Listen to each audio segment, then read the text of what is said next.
Chapter 30.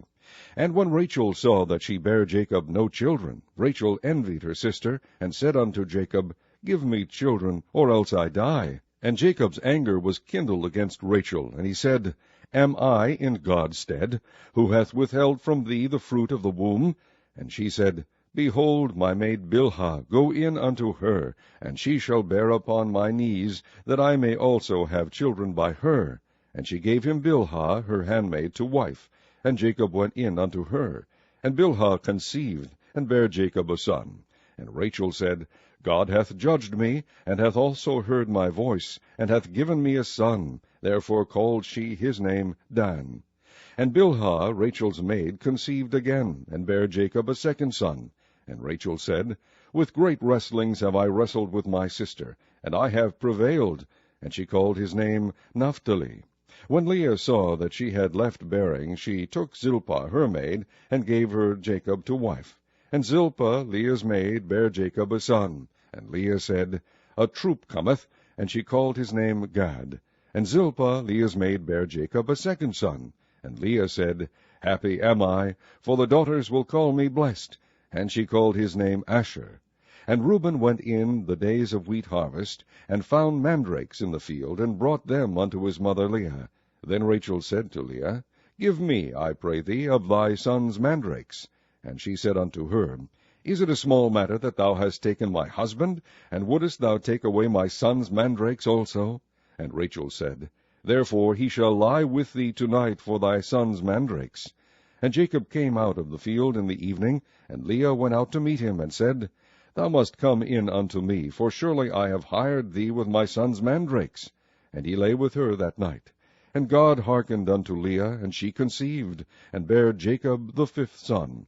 And Leah said, God hath given me my hire, because I have given my maiden to my husband. And she called his name Issachar. And Leah conceived again, and bare Jacob the sixth son. And Leah said, God hath endued me with a good dowry. Now will my husband dwell with me, because I have borne him 6 sons. And she called his name Zebulun. And afterward she bare a daughter, and called her name Dinah.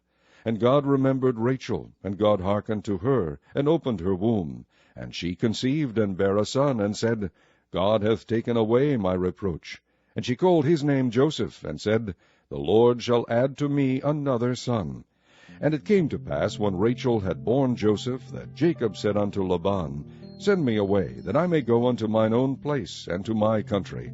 Give me my wives and my children, for whom I have served thee, and let me go. For thou knowest my service which I have done thee.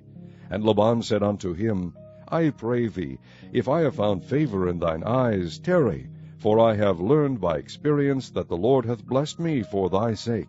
And he said, Appoint me thy wages, and I will give it. And he said unto him, Thou knowest how I have served thee, and how thy cattle was with me. For it was little which thou hadst before I came, and it is now increased unto a multitude. And the Lord hath blessed thee since my coming.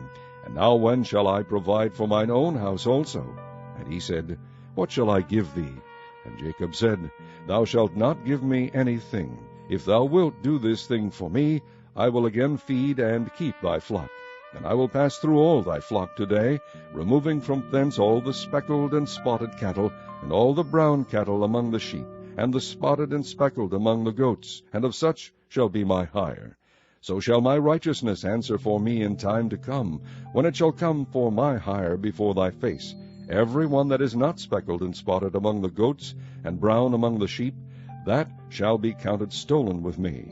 And Laban said, Behold, I would it might be according to thy word. And he removed that day the he-goats that were ring-straked and spotted, and all the she-goats that were speckled and spotted, and every one that had some white in it, and all the brown among the sheep, and gave them into the hand of his sons.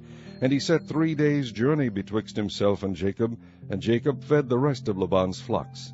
And Jacob took him rods of green poplar, and of the hazel and chestnut tree, and pilled white strakes in them, and made the white appear which was in the rods. And he set the rods which he had pilled before the flocks in the gutters in the watering troughs, when the flocks came to drink, that they should conceive when they came to drink. And the flocks conceived before the rods, and brought forth cattle ring-straked, speckled, and spotted. And Jacob did separate the lambs, and set the faces of the flocks toward the ringstrait, and all the brown in the flock of Laban. And he put his own flocks by themselves, and put them not unto Laban's cattle. And it came to pass, whensoever the stronger cattle did conceive, that Jacob laid the rods before the eyes of the cattle in the gutters, that they might conceive among the rods. But when the cattle were feeble, he put them not in. So the feebler were Laban's, and the stronger Jacob's. And the man increased exceedingly, and had much cattle, and maidservants, and menservants, and camels, and asses.